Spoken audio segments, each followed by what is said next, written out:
mga langga. Punta kami ngayon ng Hi guys! ng Taytay. Sabi namin tao guys. At nandito na kami sa LRT2 Recto Station at sasakay kami ng tren papuntang Gilmore Station. Sabi namin tao guys. Usawan pa. Usawan, tapos ang sunod kape. Kape ang sunod na. So may tren na may tren. Sa Valenzuela pala kami nanggagaling mga langga. So, doon kami sumakay sa VGC Terminal. Tapos, bumaba kami ng Monumento. Nag-ride kami ng bus. Tapos, sumakay kami ng LRT from Monumento Station. Tapos, bumaba kami ng Doroteo Station. Tapos, naglakad kami at nagtungo sa LRT2 Recto Station at nag-Gilmore kami.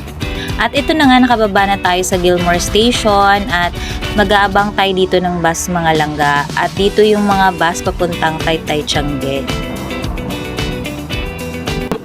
Mga langga, sobrang init.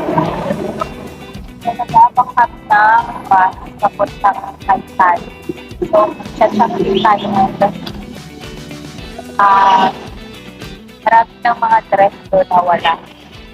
At saka, graduation, kaya kailangan mag-stock ng mga maraming dress. Kaya, waiting tayo sa bus. Sobrang init na yun, ang susunod na yun ng mga nag-dress. Para kayong nasa oven, char. Super hot. Sa kailangan system, kasi later magbubuhat pa plastic. Wala pang mga lang na wala pang wait lang tayo. At nakasakay na kami sa bus papuntang Taytay Tiange mga langga. So antay-antay lang talaga sa pagdating ng bus kasi may time na matagal yung bus. So bantay-antay na tayo. At nakarating na kami sa Taytay Tiange mga langga. So dito sa Taytay Tiange, maraming mga affordable na mga damit. Kung meron tayong low budget, meron din naman tayong mga mura lang na damit dito sa Taytay. Merong pang-bata, pang-adults, at yung mga super trendy ngayon na mga damit ay available dito. So kung ikaw ay konti lang yung budget, punta ka na dito sa Taytay kasi I'm sure na makakapili ka ng mga bongga at quality na ng mga damit. Meron din naman silang mga mahal na mga damit, meron ding mura.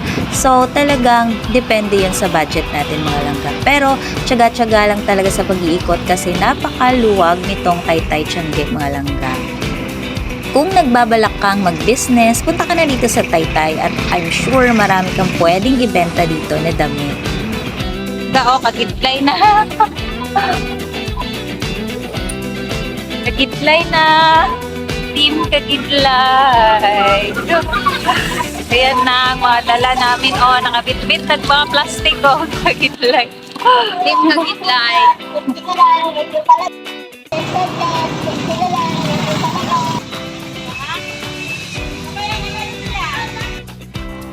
At inabot na rin kami ng gutom mga langga. Kaya kakain muna kami dito sa McDo bago kami uuwi.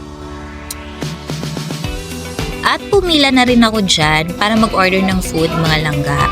So talagang nagutom kami sa aming pag-ikot-ikot dahil napakaluwag naman talaga ng Taytay Tiange.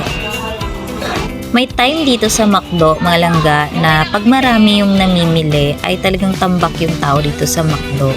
Kaya tiyaga lang talaga sa pag-aantay ng order para makakain.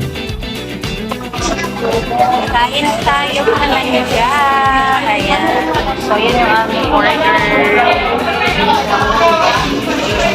Let's eat bago.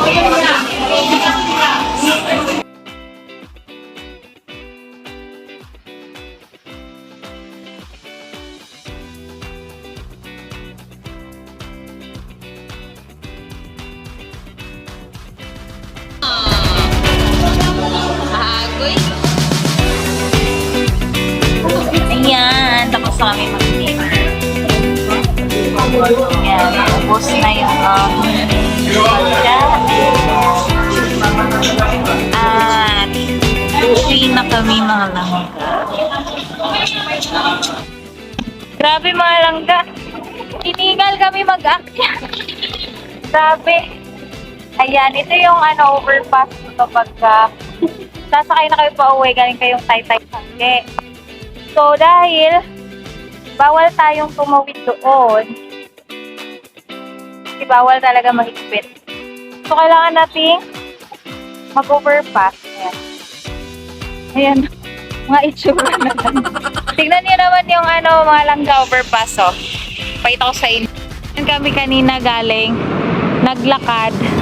Kasi bawal magtawid doon. Bawal. Ayan, oh. So, ayan. Tara na.